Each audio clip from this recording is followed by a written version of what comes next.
আসসালামু আলাইকুম, welcome to Ahnab and mom vlogs. তো আজকে আমি আপনাদেরকে দেখাবো রাতারগুল জলবাগানের দৃশ্য।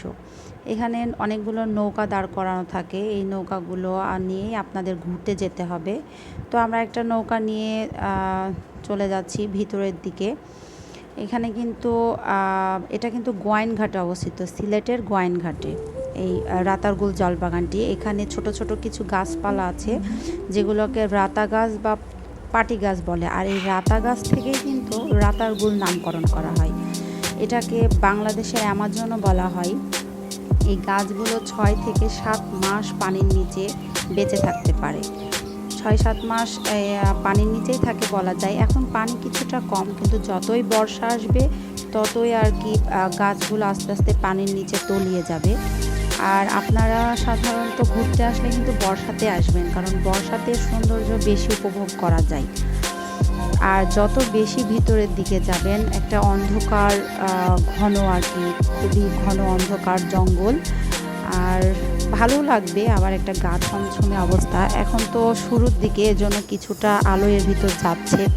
একটু পরে আস্তে আস্তে দেখতে পাবেন যে একদম ঘন অন্ধকার। আশেপাশে অনেকগুলা নৌকা আছে। এই যে আমরা ভিতরের দিকে যাওয়া শুরু করছি আর কি।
এই যে ঘুরতে ঘুরতে আবার বৃষ্টি শুরু হয়ে গেছে।